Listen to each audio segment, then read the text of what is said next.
সূরা হিজরের 87 নম্বর আয়াতে কারিমা তেলাওয়াত করেছি। এই আয়াতে কারিমাতে আল্লাহ সুবহানাহু ওয়া তাআলা নাযিল করেছেন কুরআনুল কারীমের সর্বপ্রথম সূরা আল ফাতিহা সম্পর্কে।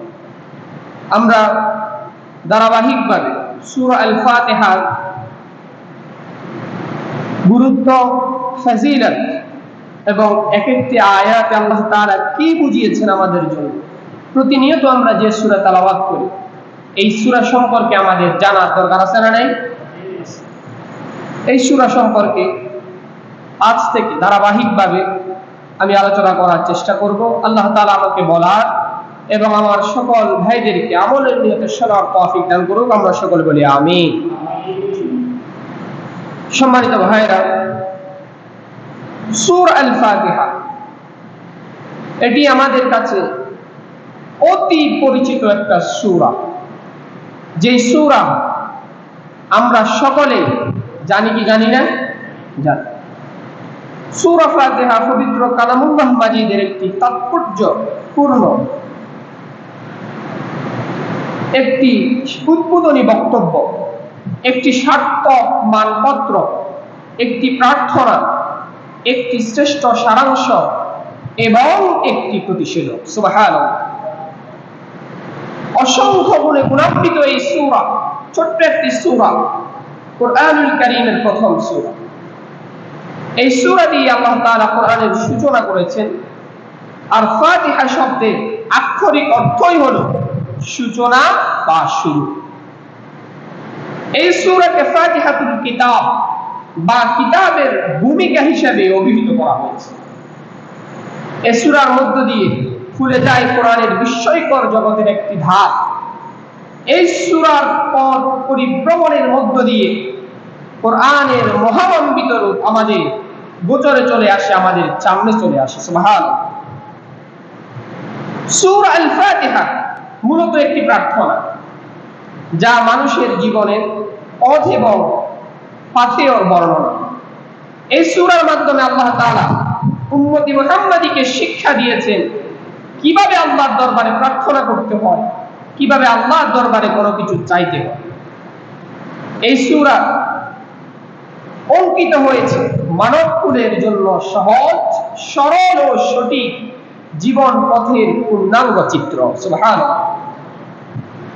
এই সূরার চন্দ্রে চন্দ্রে ফুটে উঠেছে কোরআনের সমষ্টিক মহামণ্ডিত রূপ। বর্ণিত হয়েছে পবিত্র আল কুরআনুল কারীমের 30 পারা সারমর্ম আল্লাহ তাআলা এই সূরাতে দান করেছেন। সুবহানাল্লাহ। বিচিত্র বিষয়ে অবতারণা হয়েছে কোরআন এই সূরার মধ্যে। মূল কাণ্ড, পাতা, ফুল এবং ফল মিলে যেরকম ভাবে পরিপূর্ণ একটি বৃক্ষ হয়, উদ্ভিদ হয়, তেমনি ভাবে বিভিন্ন বৈশিষ্ট্য এবং গুণাগুণের সমন্বয়ে সূরা আল ফাতিহা পরিপূর্ণতা লাভ করেছে। আল্লাহ তাআলা এই সূরার মাধ্যমে কোরআনকে পূর্ণতা দিয়েছে। মানুষের সার্বিক কল্যাণ ও পথ নিদর্শনের জন্যই আল্লাহ তাআলা এই সূরাকে নাযিল করেছেন। আল্লাহ তাআলার প্রশংসা, তার সুমহান পরিচয়, মৃত্যু পরবর্তী জীবনের বিশ্বাস, সত্যের উপর অবিচল থাকার চেতনা, বিপদগামীদের থেকে বেঁচে থাকা হতে শুরু করে পার্থিব জীবনে আরোগ্য লাভের পন্থাও আল্লাহ তাআলা এই সূরা ফাতিহার মধ্যে দান করেছেন। সুবহানাল্লাহ বললেন না? আসুন এই সূরার গুরুত্ব এবং তাৎপর্য সম্পর্কে আমরা আলোচনা করি। এই সূরা সর্বপ্রথম গুরুত্ব এবং তাৎপর্য বলতে গেলে আমাদের সামনে চলে আসে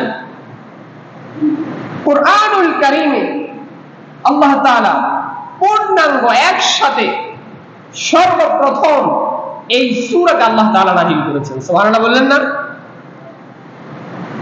আমরা জানি কোরআনের সূচনা হয়েছে সূরা আলাকের মাধ্যমে।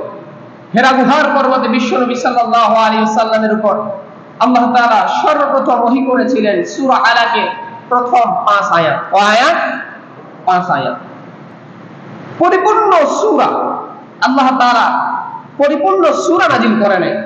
সর্বপ্রথম সূরা আলাকে 5টি আয়াতে কারিমা আল্লাহ তাআলা নাযিল করেছেন বিশ্বনবীর উপর। সূরা হিসেবে পরিপূর্ণ একটা সূরা আল্লাহ নাজিল করেছেন সূরা ফাতিহার মাধ্যমে। অর্থাৎ সর্বপ্রথম পরিপূর্ণ যেই সূরাটি নাজিল করা হয়েছে এই সূরাটি হচ্ছে সূরাতুল ফাতিহা। এজন্য এই সূরাকে রাসূল করিম সাল্লাল্লাহু আলাইহি ওয়াসাল্লাম কুরআনুল কারীমের মধ্যে সর্বশ্রেষ্ঠ সূরা হিসেবে ঘোষণা করেছেন, the greatest surah of the holy Quran. এই সূরাটা হচ্ছে কোরআনের সর্বশ্রেষ্ঠ সূরা। সুবহানাল্লাহ। সহিহ বুখারী এবং ইবনে মাজাহ শরীফের মধ্যে হাদিস পাওয়া যায়, আবু সাঈদ ইবনুল মুআল্লা রাদিয়াল্লাহু আনহু হাদিস বর্ণনা করেছেন, قال قال لي رسول الله صلى الله عليه وسلم, সাহাবী বলছেন আমি রাসূল করিম সাল্লাল্লাহু আলাইহি ওয়াসাল্লাম আমাকে বললেন, আলা আ'আল্লামুকা আ'আযাম সূরাতি ফিল কুরআন ক্বাবলা আন আখরাজা মিনাল মাসজিদ। আমি কি একদা বিশ্বনবী সাল্লাল্লাহু আলাইহি ওয়াসাল্লাম মসজিদের মধ্যে আদিষ্ট ছিলেন, মসজিদের মধ্যে আদিষ্ট হওয়ার পরে ওই সাহাবীকে লক্ষ্য করে বিশ্বনবী বললেন, আমি কি তোমাকে মসজিদ থেকে বের হওয়ার পূর্বে কুরআনুল কারীমের সর্বশ্রেষ্ঠ সূরা কোনটি, ওই সর্বশ্রেষ্ঠ সূরা সম্পর্কে কি তোমাকে বলবো না? قال فذهب النبي صلى الله عليه وسلم, ওই সাহাবী বললেন, অতঃপর নবী করিম সাল্লাল্লাহু আলাইহি ওয়াসাল্লাম যখন মসজিদ থেকে বের হওয়ার জন্য অগ্রসর হলেন, লিয়াখরুজা ফাআযকুরতুহু ফাকালা, আমি বিশ্বনবীকে স্মরণ করিয়ে দিলাম, হে আল্লাহর রাসূল আপনি বলেছিলেন মসজিদ থেকে বের হওয়ার পূর্বে আমাকে কুরআনুল কারীমের সর্বশ্রেষ্ঠ সূরা সম্পর্কে অবহিত করবেন। ইয়া রাসূলুল্লাহ আমাকে কুরআনুল কারীমের সর্বশ্রেষ্ঠ সূরা কোনটি বলে দেন। তখন বিশ্বনবী সাল্লাল্লাহু আলাইহি ওয়াসাল্লাম বললেন, আলহামদুলিল্লাহি রাব্বিল আলামিন وهي السبع المثاني والقرآن العظيم الذي أوتيته। ওই সূরাটা হচ্ছে সূরা আলহামদুলিল্লাহি রাব্বিল আলামিন। আয়াতটা বিশ্বনবী তেলাওয়াত করলেন, অর্থাৎ সূরাতুল ফাতিহা সাবউল মাসানি, যা বারবার পঠিত সপ্তবাক্য, যার মধ্যে 7টি আয়াতে কারিমা রয়েছে, যে আয়াতে কারিমাগুলো বারবার তেলাওয়াত করা হয়, এটি হচ্ছে মহান কোরআন যা আল্লাহ সুবহানাহু ওয়া তাআলা আমাকে দান করেছে। সুবহানাল্লাহ। তাহলে এই সূরার সর্বপ্রথম গুরুত্বপূর্ণ বৈশিষ্ট্য আমরা জানলাম হাদিস থেকে। এই সূরাকে বিশ্বনবী ঘোষণা দিয়েছেন কোরআনের সর্বশ্রেষ্ঠ সূরা। দ্বিতীয় নম্বরে এই সূরার একটি বৈশিষ্ট্য, এই সূরার গুরুত্ব এবং তাৎপর্য সীমাহীন। এই সূরা তেলাওয়াত করা ব্যতীত কোন নামাজ আল্লাহ সুবহানাহু ওয়া তাআলা কবুল করে না। বিশ্বনবী সাল্লাল্লাহু আলাইহি ওয়াসাল্লাম বললেন, যে ব্যক্তি নামাজে সূরা ফাতিহা পড়লো না তার নামাজ হলো না। সুবহানাল্লাহ। এই সূরা ফাতিহা ছাড়া কোনো নামাজ আছে? কথা বলতে হবে, নামাজ আছে? না। এই সূরা ফাতিহা তেলাওয়াত করা ব্যতীত কোন রাকাত নামাজ আল্লাহ তাআলা কবুল করেন না। তাহলে আপনারা আমাকে প্রশ্ন করবেন, জানাজার সালাতে তো সূরা ফাতিহা তেলাওয়াত করেন, আমরা হানাফি মাযহাবের অনুসারী যারা, জানাজার সালাতটা মূলত সালাত নয়, ওটা হচ্ছে ওই মাইয়াতের জন্য দোয়া। জানাজার সালাতটা কি? দোয়া, এটা সালাত নয়। সালাত যদি আপনি আদায় করতে হয়, এই সালাত অর্থাৎ নামাজ আদায় করতে হলে সূরা ফাতিহা অবশ্যই আমাকে আপনাকে পাঠ করতে হবে। এটি হচ্ছে সূরার দ্বিতীয় নম্বর তাৎপর্য এবং গুরুত্ব। 3 নম্বর, এটি কোরআনের সবচাইতে দামি সূরা। এর মতো অন্য কোন সূরা, আরেকটি সূরা আল্লাহ তাআলা যে 104 খানা আসমানি কিতাব নাজিল করেছেন বিভিন্ন নবী এবং রাসূলদের উপরে, অন্য কোন আসমানি কিতাবে এরকম একটি দামি সূরা আল্লাহ তাআলা দান করেন নাই। সুবহানাল্লাহ। সুনানে আন-নাসাঈর বর্ণনা, উবাই ইবনে কাব রাদিয়াল্লাহু আনহু বর্ণনা করছেন, قال رسول الله صلى الله عليه وسلم ما أنزل الله عز وجل في التوراة ولا في الإنجيل مثل أم القرآن। উবাই ইবনে কাব রাদিয়াল্লাহু আনহু বর্ণনা করছেন, রাসূল করিম সাল্লাল্লাহু আলাইহি ওয়াসাল্লাম বলেছেন, আল্লাহ তাআলা সূরা ফাতিহার মতো তাওরাত অথবা ইনজিলে এই সূরা ফাতিহার মতো কোন আয়াত, কোন সূরা আল্লাহ সুবহানাহু ওয়া তাআলা নাযিল করে না। সুবহানাল্লাহ। ওয়া হিয়া সাবউল মাতানি, যা 7টি আয়াত বিশিষ্ট। ওয়া হিয়া মাকসুমাতুন, যে আয়াতে কারিমাগুলো বারবার তেলাওয়াত করা হয়, বারবার পাঠ করা হয়। বাইনি ওয়া বাইনা আবদি ওয়া লিআবদি মা সাআলা, বিশ্বনবী বললেন, আল্লাহ তাআলা বলেছেন, এই আমার ও বান্দার মধ্যে পাঠ করা, আর আমার বান্দার জন্য রয়েছে এই সূরার মধ্যে আমার বান্দারা যা চায় আমি আল্লাহ সুবহানাহু ওয়া তাআলা বান্দাকে তা দান করি। আল্লাহু আকবার। তাহলে এই সূরা 3 নম্বর বৈশিষ্ট্য, 3 নম্বর গুরুত্বপূর্ণ বৈশিষ্ট্য আমরা জানলাম। এই সূরার মতো দ্বিতীয় আরেকটি সূরা আসমানি কিতাব যতগুলো আল্লাহ তাআলা নাযিল করেছে, কোন আসমানি কিতাবে আল্লাহ তাআলা সূরা ফাতিহার মতো এরকম আয়াত এবং এরকম সূরা আল্লাহ তাআলা অন্য কোন আসমানি কিতাবে নাযিল করে নাই। আসুন এই সূরা নামে, এই সূরাকে সূরা ফাতিহা বলা হয়। এছাড়াও এই সূরার অনেকগুলো বিশেষণ রয়েছে, অনেকগুলো নাম রয়েছে। বিভিন্ন হাদিস গবেষণা করে মুহাদ্দিসিন কেরাম বলেছেন, সূরা ফাতিহা, এই সূরা ফাতিহা ব্যতীত আরো প্রায় 30টিরও অধিক নাম রয়েছে। সুবহানাল্লাহ বললেন না? তার মধ্যে সহিহ হাদিস সমূহের মধ্যে 8টি নাম পাওয়া যায়। 8টি নামের ভিতরে এই সূরাকে 1 নাম্বার বলা হয় উম্মুল কোরআন। কি বলা হয়? উম্মুল কোরআন, কোরআনের মূল, কোরআনের জননী এই সূরাকে বলা হয়। 2 নম্বর হাদিসের মধ্যে এই সূরা ফাতিহার নাম এসেছে উম্মুল কিতাব, কিতাবের মূল। 3 নম্বর এই সূরার আরেকটি নাম পাওয়া যায় আস-সাবউল মাতানি, 7 বার, 7টি বারবার পঠিত আয়াত। 4 নম্বর এই সূরাকে বলা হয় আল কুরআনুল আযীম, মহান কুরআন। এরপরে 5 নাম্বার এই সূরার আরেকটি নাম পাওয়া যায় হাদিসের মধ্যে আলহামদু, যাবতীয় প্রশংসা। 6 নাম্বার এই সূরার আরেকটি নাম পাওয়া যায় as-সালাত, তথা নামাজ। 7 নাম্বার এই সূরাকে বলা হয় রুকিয়া। 8 নাম্বার এই সূরাকে বলা হয় ফাতিহাতুল কিতাব। সুবহানাল্লাহ বললেন না? এই 8টি নাম সহিহ হাদিস থেকে পাওয়া যায়। এছাড়াও এই সূরার মোট 30টিরও অধিক নাম হাদিসের মধ্যে পাওয়া যায়। সুবহানাল্লাহ। এই সূরাকে আল্লাহ সুবহানাহু ওয়া তাআলা, এই সূরাকে বিশ্বনবী সাল্লাল্লাহু আলাইহি ওয়াসাল্লাম উম্মুল কোরআন বা কোরআনের মা, কোরআনের জননী বলে আখ্যায়িত করেছে।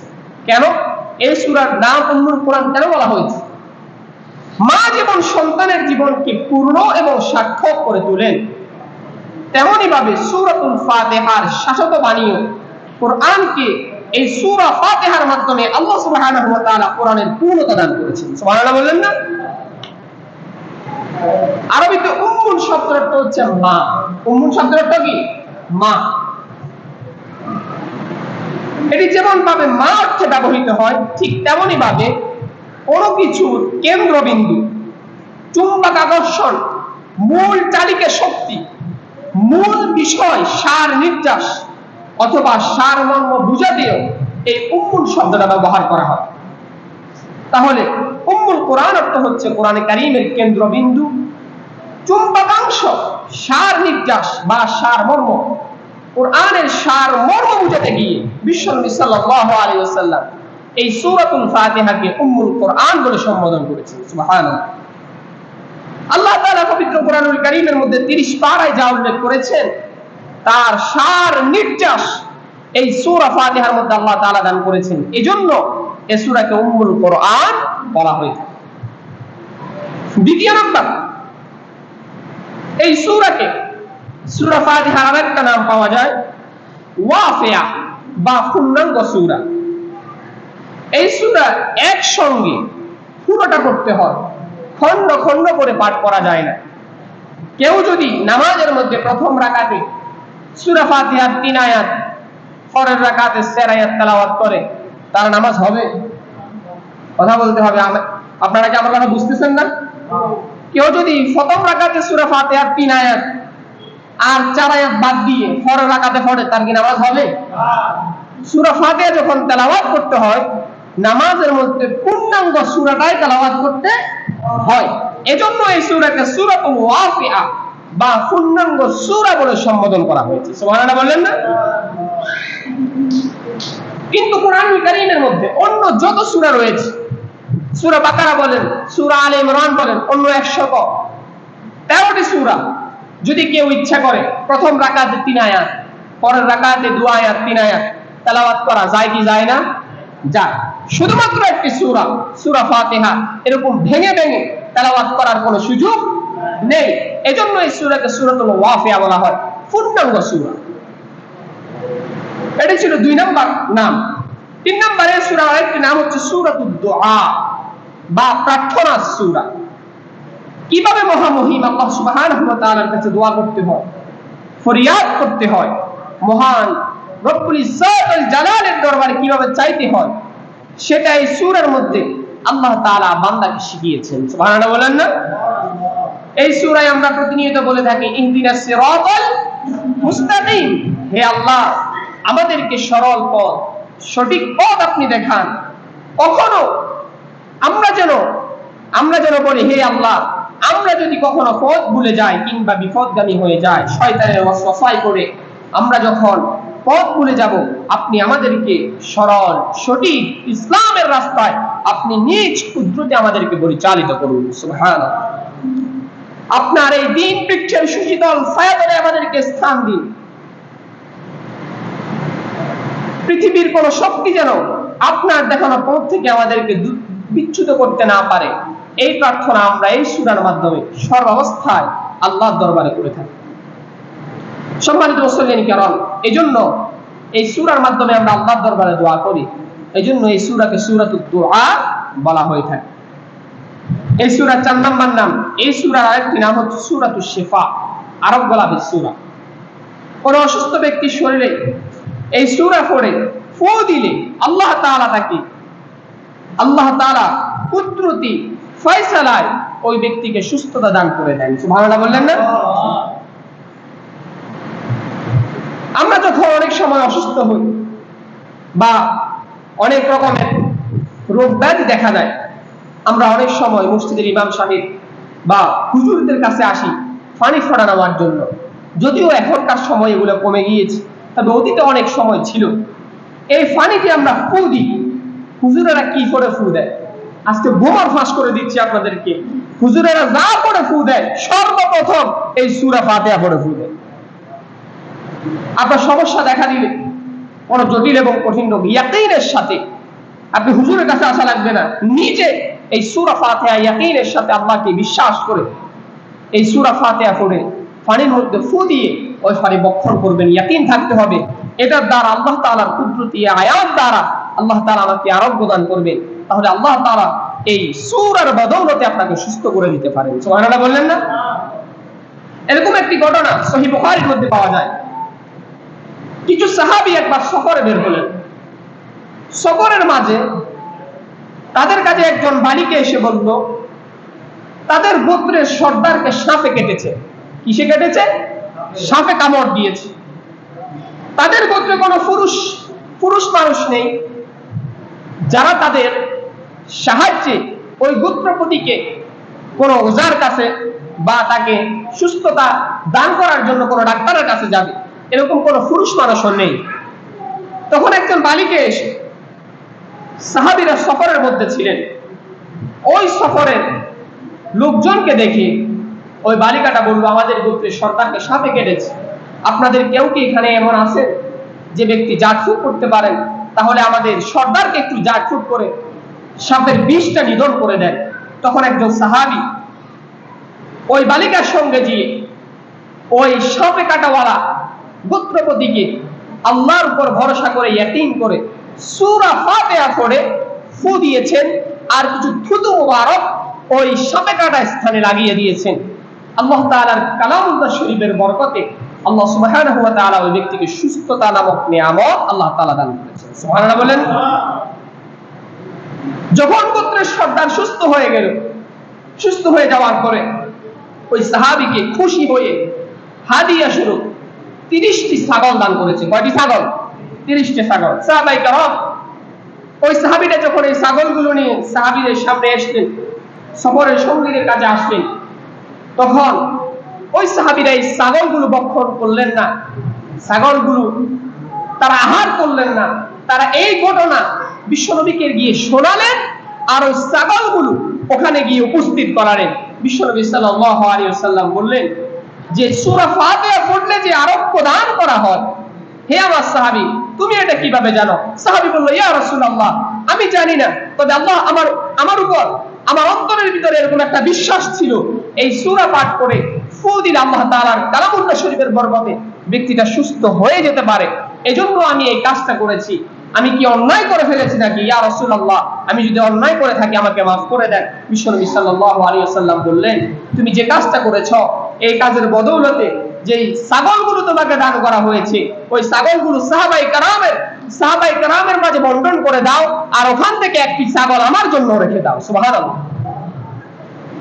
তাহলে এই আয়াত, এই হাদিস, এই ঘটনা প্রমাণ করে রুকিয়া, এটা হচ্ছে রুকিয়া। এই রুকিয়া করা সুন্নাত, রুকিয়া করার পদ্ধতি অবশ্যই হাদিসের মধ্যে পাওয়া যায়। এই রুকিয়া করে এই হাদিয়া, এরপরে হাদিয়া যখন বিশ্বনবী সাল্লাল্লাহু আলাইহি ওয়াসাল্লামের সামনে পেশ করা হলো, সাহাবীদের মাঝে বন্টন করে দেওয়া হলো, বিশ্বনবী বললেন, আমার জন্য একটা ছাগল রেখে দাও। সুবহানাল্লাহ। চিকিৎসা গ্রহণের পাশাপাশি সূরা ফাতিহা পড়ে রুকিয়া করতে পারি আমরা। নিজের জন্য নিজেও রুকিয়া করা যায়, আবার অন্যদের জন্যও রুকিয়া করা যায়। রুকিয়া বা জাটফুক করাকে অনেকেই কুসংস্কার মনে করে থাকেন। পবিত্র কোরআনের আয়াত বা মাসনুন দোয়া সমূহ দ্বারা রুকিয়া করা, জাটফুক করা এটা সুন্নাত। তাহলে আমরা এই হাদিস এবং এই ঘটনা প্রমাণ করে এই সূরাকে সূরাতুশ শিফা বলা হয়, আরোগ্য লাভের সূরা বলা হয়। 5 নাম্বার, সম্মানিত মুসলিম کرام, আমরা 4টি নামের বর্ণনা দিয়েছি সূরা। 5 নাম্বার, এই সূরা ফাতিহার আরেকটা নাম হচ্ছে সাবউল মাসানি বা নিত্য পঠিত 7 বাক্য। সূরা ফাতিহার আয়াত সংখ্যা হচ্ছে 7টি। সূরা ফাতিহার আয়াত সংখ্যা কয়টি? 7টি। এই সূরাটি প্রতিদিন পড়া হয়। যারা শুধুমাত্র ফরজ নামাজ, ফরজ সালাতগুলো যারা আদায় করে, নামাজের মধ্যে সুন্নাত, নফল এগুলো ব্যতি রেখে দৈনিক যারা 5 ওয়াক্ত শুধু ফরজ সালাত আদায় করে, তারাও দৈনিক অন্ততপক্ষে 17 বার এই সূরা তেলাওয়াত করে। সুবহানাল্লাহ বলেন না? কারণ দৈনিক 17 রাকাত ফরজ সালাত আমাদের উপর আল্লাহ ফরজ করেছে। 17 বার 17 রাকাত ফরজ সালাত যে ব্যক্তি আদায় করবে, 17 বার এই সূরা তেলাওয়াত করা লাগে কি লাগে না? লাগে। যে নামাজীর বয়স 50 বছর, তিনি জীবনে কতবার এই সূরা তেলাওয়াত করেছে কল্পনা করা যায় ব্যাপারটা? এজন্য এই সূরাকে সাবউল মাসানি বা নিত্য পঠিত 7 বাক্য বলে আখ্যায়িত করা হয়েছে। আল্লাহ তাআলা কুরআনুল কারীমের 15 নম্বর সূরা, সূরা হিজরের 87 নম্বর আয়াতে কারিমার মধ্যে এই সূরা সম্পর্কে বলছেন, রব্বুল আলামিন ঘোষণা করছেন, ওয়ালাকাদ আতাইনাকা সাবআম মিনাল মাসানি ওয়াল কুরআনাল আযীম। আল্লাহ রাব্বুল আলামিন বলছেন, আর আমি তো আপনাকে দিয়েছি বারবার পঠিত 7টি বাক্য এবং 7টি আয়াত, যাকে মহান কোরআন বলে আমি আল্লাহ তাআলা আখ্যায়িত করেছি। সুবহানাল্লাহ। এটি এমন একটি সূরা, এই সূরা কখনো পুরানো হয় না। এই যেন নতুন ঐশী বাণী। একজন নামাজি লোকের বয়স যদি 50 বছর, 60 বছর, 70 বছর হয়ে যায়, এই 70 বছর 80 বছর ধরে প্রতি ওয়াক্ত সালাতে ওই নামাজি এই সূরা তেলাওয়াত করেছে, কিন্তু আপনাদের বয়স যাদের হয়েছে, যারা নামাজ আদায় করেন, প্রতিনিয়ত নামাজ আদায় করেন, আপনারা আমাকে বলেন তো, প্রতি ওয়াক্ত সালাতে যে আমরা সূরা ফাতিহা তেলাওয়াত করি, কখনো কি আমাদের মাঝে কোনো বিরক্তিকর ভাব এসেছে নাকি? কখনো কি বিরক্তিকর কোনো ভাব এসেছে? না। এই সূরা তেলাওয়াত করলে কখনোই বিরক্তিকর ভাব আসে না। যেন এই সূরা নতুন রূপে যেন আমাদের মাঝে ধরা দেয়। এরকম এই সূরাটা যত পাঠ করি, ততই এর স্বাদ বান্দারা অনুভব করতে থাকে। সুবহানাল্লাহ বলেন না? আসলে এই সূরার গঠন বিন্যাস এবং বিষয়বস্তু সম্পর্কে আমরা আলোচনা করি। এতক্ষণ পর্যন্ত 5টি নামের বিস্তারিত তাৎপর্য আমি বর্ণনা করেছি। এই সূরার গঠন পদ্ধতি এবং বিষয়বস্তু, এই সূরাকে আল্লাহ তাআলা তিনটি ভাগে বিভক্ত করেছেন। কয়টি ভাগে? 3টি ভাগে। প্রথমে আল্লাহ তাআলার প্রশংসা, দ্বিতীয়তে আল্লাহর সাথে বান্দার কি সম্পর্ক, এই সম্পর্কের বর্ণনা দিয়েছেন। 3 নাম্বার আল্লাহর কাছে বান্দার দাবি দাওয়া এই সূরার মধ্যে আল্লাহ তাআলা বর্ণনা করেছেন। সুবহানাল্লাহ। কোন বরেণ্য অতিথি যখন আমাদের মাঝে আসে, ধরেন আমাদের এমপি সাহেব বা মন্ত্রী সাহেব বা চেয়ারম্যান সাহেব, কোন অতিথি যখন আমাদের সামনে আসে, আমাদের কোন অনুষ্ঠানে আগমন করে, তখন আমরা প্রথমে ওই অতিথিকে স্বাগত শুভেচ্ছা জানাই কি জানাই না? জানাই। এরপরে আমরা মানপত্র পাঠ করি। সাধারণত এই মানপত্রের 3টা অংশ থাকে। সর্বপ্রথম অতিথির প্রশংসা, এরপরে অতিথির সাথে এই আয়োজকদের সম্পর্কের বর্ণনা আমরা করে থাকি। সর্বশেষ বক্তব্যের শেষে, মানপত্রের শেষে থাকে ওই অতিথির কাছে এই এলাকার মানুষের, এই সমাজের মানুষের কিছু চাওয়া পাওয়া, কিছু দাবি আমরা উপস্থাপন করি কি করি না? করে। ঠিক তদ্রূপভাবে আল্লাহ তাআলা এই সূরাটা এমন একটি সূরা আল্লাহ তাআলা নাযিল করেছেন আমাদের জন্য। এই সূরার সর্বপ্রথম আয়াতে কারিমার মধ্যে আল্লাহ তাআলার প্রশংসা দিয়ে আল্লাহ শুরু করেছেন। এরপরের আয়াতগুলোতে আল্লাহ এবং তার বান্দার মাঝে কি সম্পর্ক, এই সম্পর্কের বর্ণনা দিয়েছেন। এর সর্বশেষ আয়াতে কারিমাগুলোর মধ্যে আল্লাহ তাআলার বান্দা আল্লাহর কাছে কি চায়, আল্লাহর কাছে কি প্রার্থনা করে, এই প্রার্থনাগুলো আল্লাহ তাআলা শিখিয়েছেন। এইভাবে বান্দা আল্লাহর কাছে প্রার্থনা করতে হয়। সুবহানাল্লাহ। এই সূরা যখন আমরা সালাতে তেলাওয়াত করি, আল্লাহ সুবহানাহু ওয়া তাআলা বান্দার প্রত্যেকটা আয়াত তেলাওয়াত করার সাথে সাথে আল্লাহ সুবহানাহু ওয়া তাআলা এই সূরা তেলাওয়াত যখন বান্দারা করে, এই সূরার জবাব আল্লাহ তাআলা দান করেন। সুবহানাল্লাহ বললেন না? সুনান ইবনে মাজাহ শরীফের বর্ণনায় হাদিস পাওয়া যায়, আন আবি হুরায়রা রাদিয়াল্লাহু আনহু قال قال سمعت رسول الله صلى الله عليه وسلم يقول, আবু হুরায়রা রাদিয়াল্লাহু আনহু বর্ণনা করছেন, তিনি বলেন, আমি রাসূল করিম সাল্লাল্লাহু আলাইহি ওয়াসাল্লামকে বলতে শুনেছি, قال الله عز وجل قسمت الصلاة بيني وبين عبدي شطرين فنصفها لي ونصفها لعبدي ولعبدي ما سأل। আল্লাহ তাআলা বলেছেন, আমি নামাজকে আমার এবং বান্দার মাঝে ভাগাভাগি করে নিয়েছি। নামাজের কিছু অংশ আমার, কিছু অংশ বান্দার। সালাতের অর্ধেক আমার আর অর্ধেক বান্দার। আমার বান্দা যখন আমার কাছে প্রার্থনা করে, فقال رسول الله صلى الله عليه وسلم اقرأوا يقول العبد, বিষ্ণু বললেন, বান্দা যখন পড়ে, বান্দা যখন তেলাওয়াত করে, আলহামদুলিল্লাহি রাব্বিল আলামিন, বান্দা যখন এই আয়াতে কারিমা তেলাওয়াত করে, আল্লাহর প্রশংসা করে, সমস্ত প্রশংসা বিশ্বজহানের প্রতিপালক আল্লাহ সুবহানাহু ওয়া তাআলার জন্য, ফায়াকুলুল্লাহু আযজা ওয়া জাল্লা, তখন আল্লাহ তাআলা বান্দার এই আয়াতের জবাব দেন, হামিদানি আবদি ওয়া লিআবদি মা সাআলা। আল্লাহ তাআলা বান্দার আয়াতের জবাব দেন, মহামহিম আল্লাহ তাআলা বলছেন, আমার বান্দা আমার প্রশংসা করেছে, আমার বান্দা আমার কাছে প্রার্থনা করেছে, যে প্রার্থনা আমার কাছে বান্দা করবে তাই তাকে দেওয়া হবে। সুবহানাল্লাহ। এরপর যখন বান্দা বলে আর রহমানির রহিম, পরম দয়ালু অসীম করুণাময় আল্লাহ তাআলা, ফায়াকুলু আসনা আলাইয়া আবদি ওয়া লিআবদি মা সাআলা, তখন আল্লাহ তাআলা জবাব দেন, আমার বান্দা আমার গুণগান করেছে, আমার বান্দা যা প্রার্থনা করছে তাই পাবে। ইয়াকুলু মালিক ইয়াউমিদ্দিন, যখন বান্দা বলে বিচার দিবসের মালিক, কিয়ামতের দিবসের মালিক আল্লাহ, ফায়াকুলুল্লাহ, আল্লাহ তাআলা তখন জবাব দেন, মাজ্জাদানি আবদি ফাহাদানি ওয়া হাদিহিল আয়াত বাইনি ওয়া বাইনা আবদি নিসফাইনি, আমার বান্দা আমার মর্যাদা বর্ণনা করেছে, আমার বান্দা আমার গুণকীর্তন গান করেছে।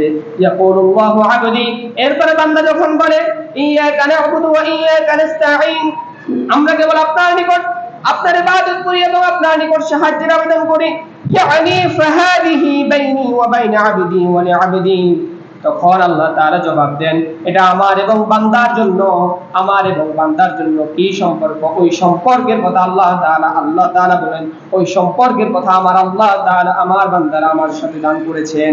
মাসআলা ওয়া আখিরু সূরা লিআবদি ইয়াকুলু লিআবদি, বান্দা যখন সর্বশেষ আয়াতে কারিমাগুলো তেলাওয়াত করে, ইহদিনাস সিরাতাল মুস্তাকিম সিরাতাল লাযিনা আন'আমতা আলাইহিম গায়রিল মাগদুবি আলাইহিম ওয়ালাদ-দাল্লিন।